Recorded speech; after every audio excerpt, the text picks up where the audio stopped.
The crisp autumn air crackled with electric anticipation as Mike Tyson stepped into the dimly lit back room, his hulking frame casting a menacing shadow. The heavyweight champion's jaw was set, his brow furrowed, betraying the turmoil that raged within. Across the room, a sinister figure emerged from the shadows. Sal the Butcher Marconi, a ruthless mob boss whose reputation for violence was the stuff of legend.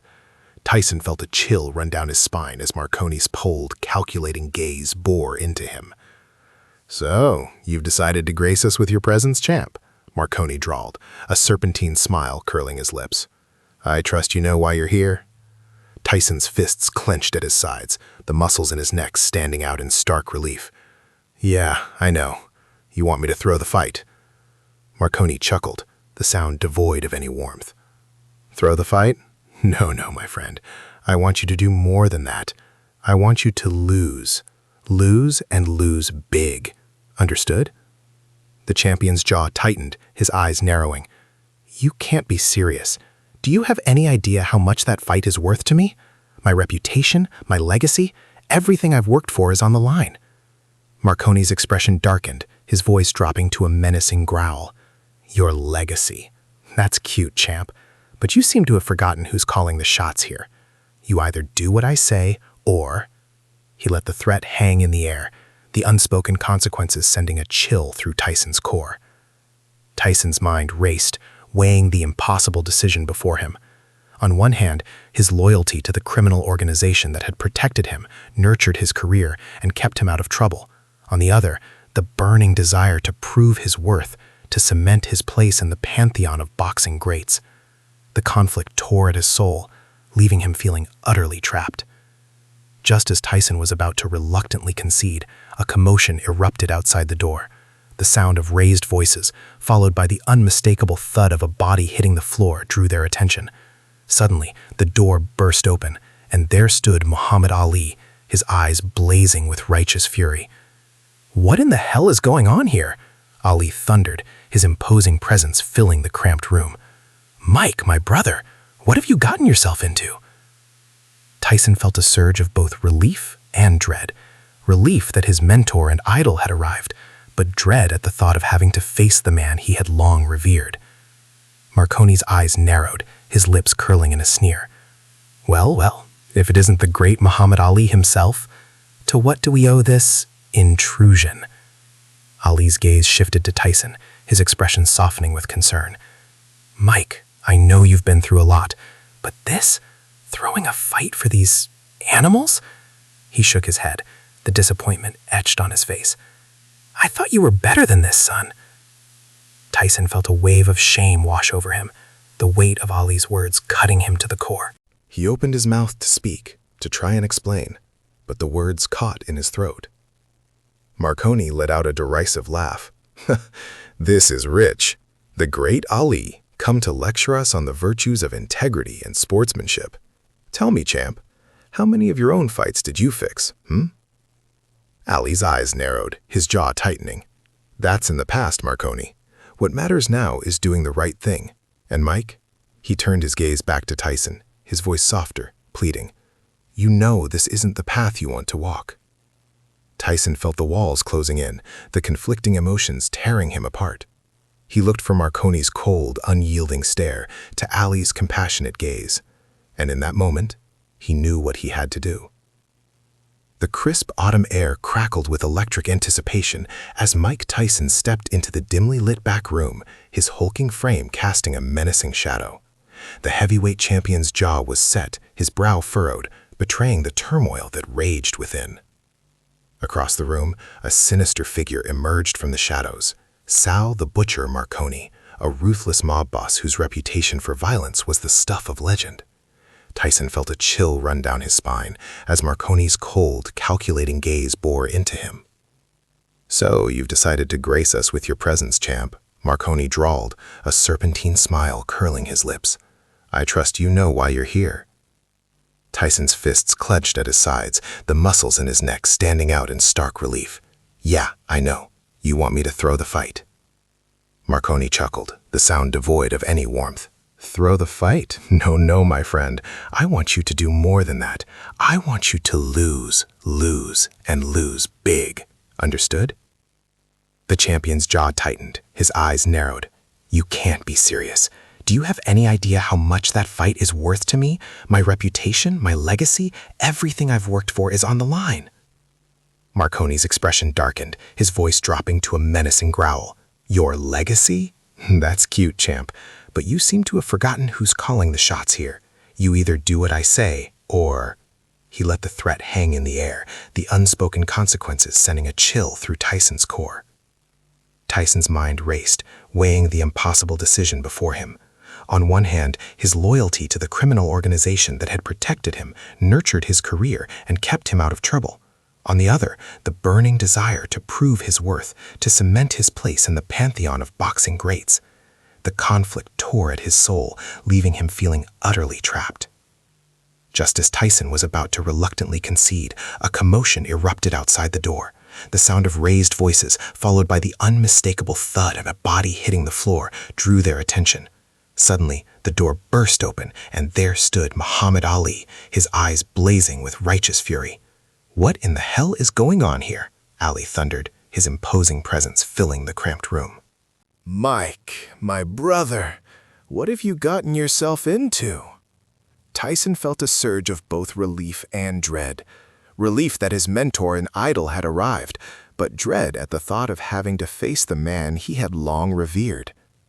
Marconi's eyes narrowed, his lips curling in a sneer.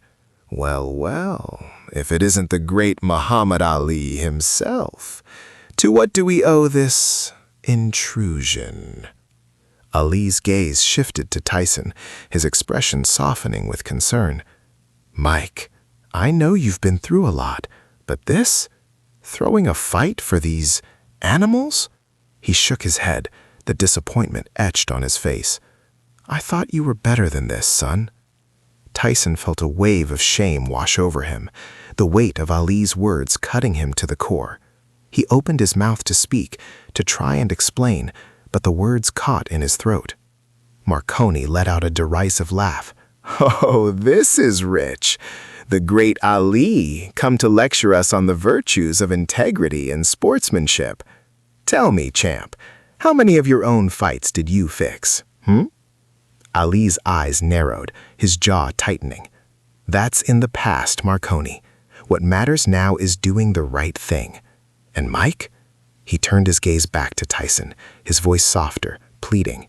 You know this isn't the path you want to walk. Tyson felt the walls closing in, the conflicting emotions tearing him apart.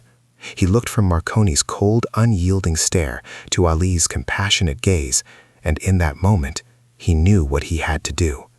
Suddenly, a loud bang echoed through the room, and Tyson watched in horror as Ali crumpled to the floor, a crimson stain blossoming on his chest.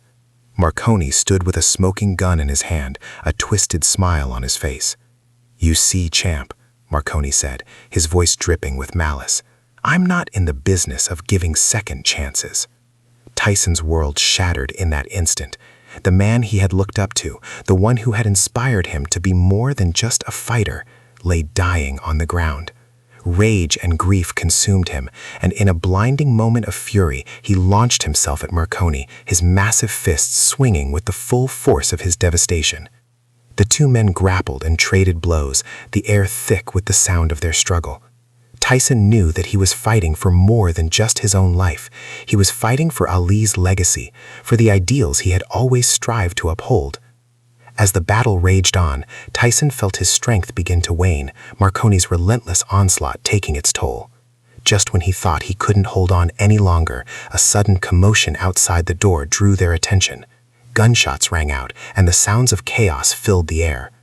Marconi's eyes went wide with panic, and he turned to flee, but Tyson grabbed him by the collar, slamming him against the wall. It's over, Marconi, Tyson growled, his voice laced with raw emotion. You're finished. The mobster's face twisted in fear, realizing that his empire was crumbling around him. Tyson held him there, the tension palpable, as the sounds of approaching sirens filled the air. Turning his gaze to Alice's motionless form, Tyson felt a surge of determination. He would make sure that Marconi paid for his crimes, that the truth would finally be revealed. But as he looked back at the dying mob boss, Tyson couldn't help but wonder what other shocking secrets lay buried in the shadows, waiting to be unearthed. Here is a new 800-word chapter continuing the story. The chaos in the back room was deafening. Tyson held the terrified Marconi against the wall, waiting for the cops to arrive. But in the midst of the commotion, something caught his eye, a small glint of metal peeking out from Marconi's jacket pocket. Without hesitation, Tyson reached in and pulled out a small, sleek handgun. His heart raced as he realized what this meant. Marconi had planned all along to eliminate both him and Ali. The mob boss had set this entire scenario in motion, fully intending to murder them both and make it look like an underworld execution gone wrong. Tyson's grip on Marconi tightened, his knuckles turning white. "You son of a bitch," he growled. "You were gonna kill us both, weren't you?" Marconi's eyes went wide with panic. I don't know what you're talking about," he stammered. "Don't give me that," Tyson shouted. "I found your little insurance policy right here." He waved the gun in Marconi's face. "You were going to take us both out and make it look like an accident, weren't you?" Marconi's facade of composure crumbled, and he began to plead for his life. Okay, yes, I was going to take you both out, but you got to understand, champ, it was nothing personal. It was just business, that's all." Tyson's jaw tightened, and he felt a surge of revulsion wash over him. "Business? You call murdering your own allies business? You're a goddamn psychopath, Marconi." Just then, the sound of sirens grew louder, signaling the arrival of the police. Marconi's eyes darted around the room, searching for a way out. Suddenly, he lashed out, landing a vicious blow to Tyson's ribs. Tyson grunted in pain, his grip on the gun loosening just enough for Marconi to break free. The mob boss bolted for the door, but Tyson wasn't about to let him escape. He gave chase, crashing through the back room and into the dimly lit hallway. Marconi's footsteps echoed ahead of him, the sound of his panicked breathing spurring Tyson on. As Tyson rounded a corner, he caught a glimpse of Marconi disappearing through a door at the end of the hall. He poured on the speed, determined to catch the slippery mobster before he could vanish. But just as Tyson reached the door, it slammed shut, the sound of a lock clicking into place sending a wave of frustration through him. Tyson slammed his fist against the door, the impact reverberating through his arm. "Marconi, you coward! Open this damn door!" There was no response, only the faint sound of retreating footsteps. Tyson stepped back, his mind racing. He had to find another way to catch Marconi before he disappeared for good. Suddenly, a movement in the corner of his eye caught his attention. He turned to see a shadowy figure emerge from a nearby doorway. Tyson tensed, ready to confront whoever or whatever was coming at him. But then the figure stepped into the light, and Tyson felt his heart skip a beat. It was Ali, alive and standing, his hand pressed against his bloody chest. Tyson rushed to his mentor's side, relief and disbelief warring within him. "Ali? How are you?" Ali raised a hand, silencing Tyson. "That bullet didn't hit anything vital, son. I'm tougher than I look." He offered Tyson a weary smile, then his expression hardened. "But we can't let Marconi get away. He's got to pay for what he's done." Tyson nodded, his determination renewed. "I'm with you, Ali. Let's finish this." The two men set off down the hall, following the trail of Marconi's escape. As they rounded a corner, they were met with a shocking sight. The hallway was lined with armed men, all of them trained on the duo. Tyson's eyes widened in alarm. "Ali, we're surrounded." Ali's jaw tightened, his gaze unwavering. "Looks like Marconi's got some friends waiting for us, but we're not going down without a fight, Mike. You with me?"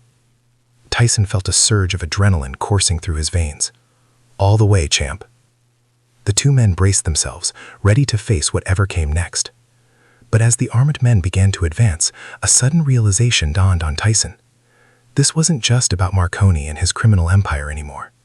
There was something far more sinister at play, something that reached far beyond the confines of the back room where this all began. And as Tyson and Ali prepared to make their stand, he knew that the truth they were about to uncover would change everything. Here is a new 800-word chapter continuing the story. Tyson and Ali braced themselves as the armed men closed in, ready to fight their way out. But just as the first shots were about to ring out, a familiar voice echoed down the hallway. "Hold your fire. Everyone stand down." The men hesitated, glancing at each other in confusion. Suddenly, a figure emerged from the shadows.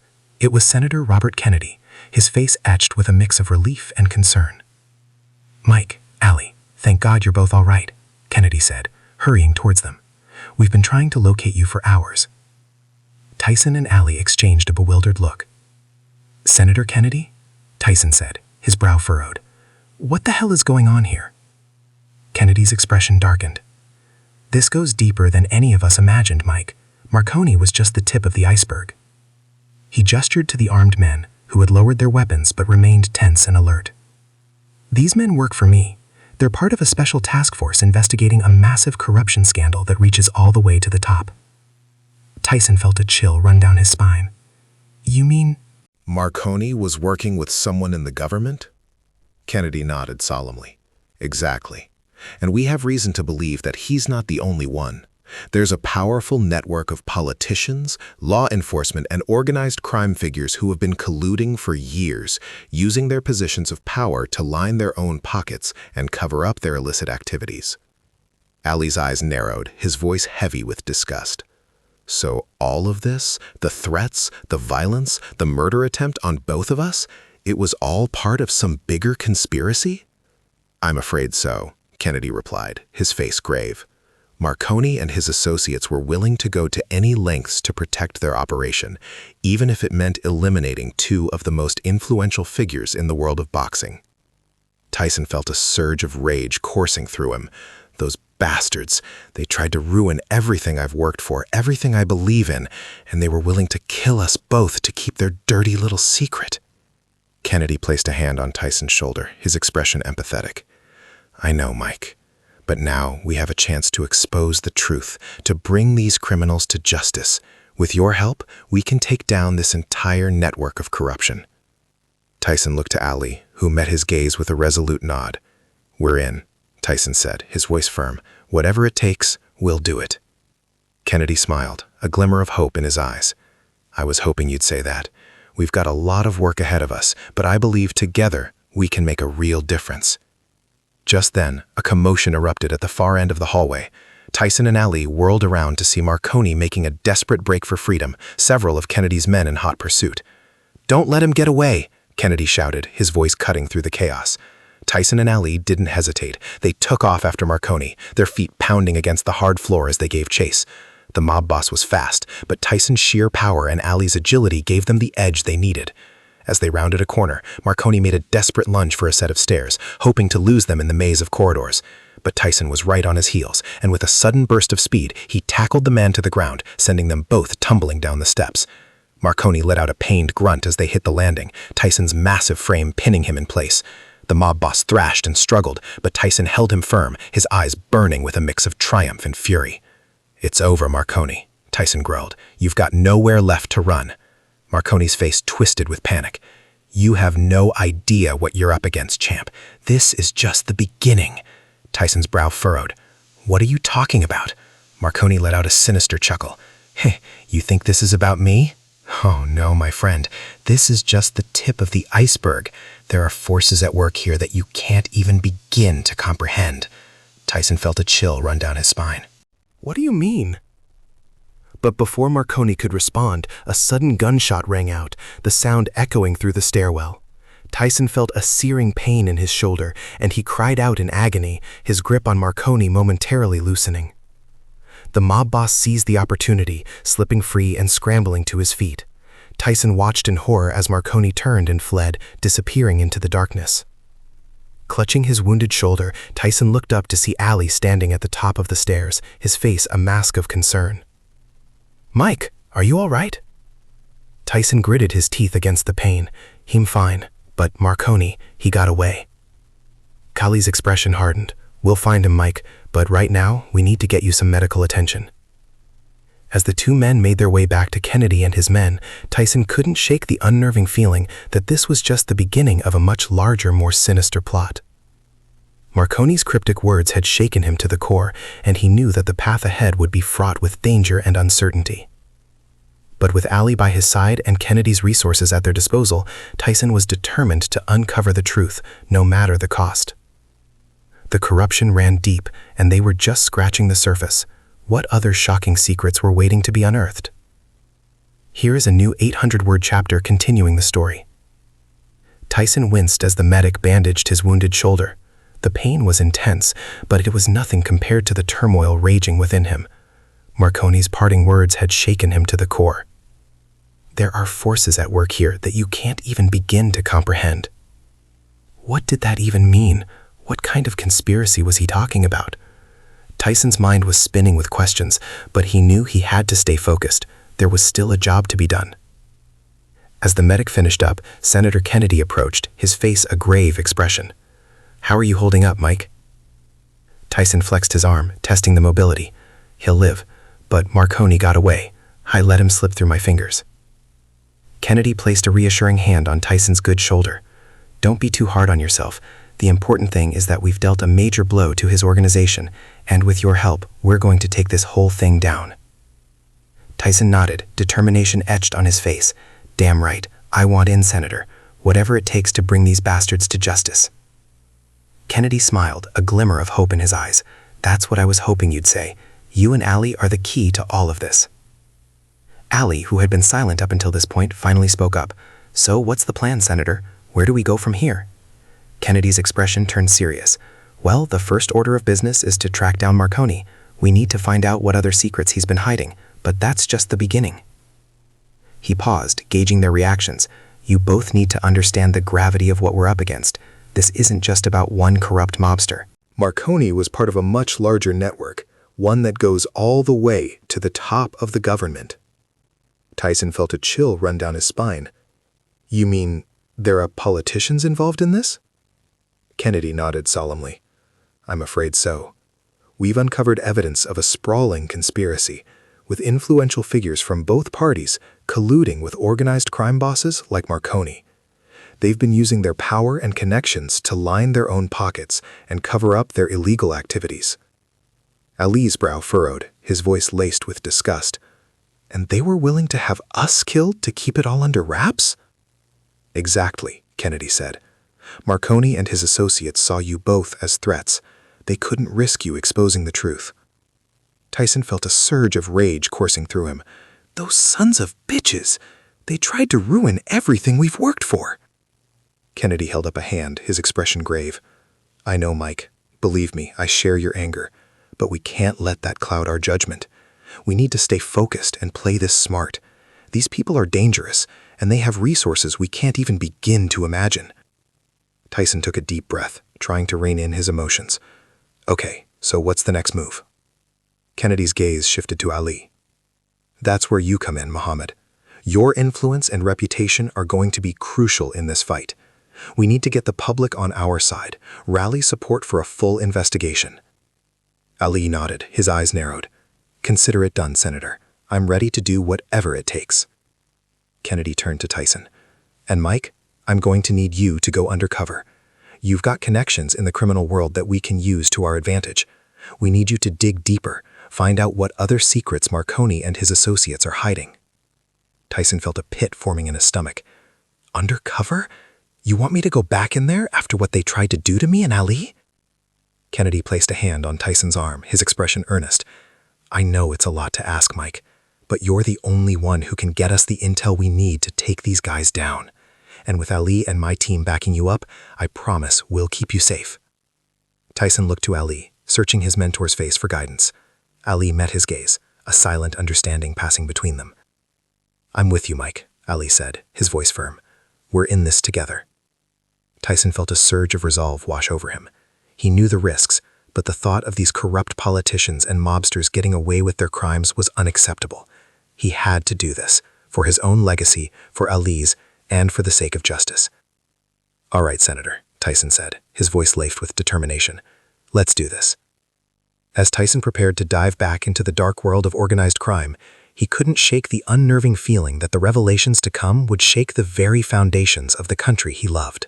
The conspiracy was deeper and more far-reaching than he could have ever imagined, and the cost of exposing the truth might be higher than any of them were prepared to pay. But with Ali by his side and the weight of his own convictions driving him forward, Tyson knew he had to see this through, no matter the personal risk.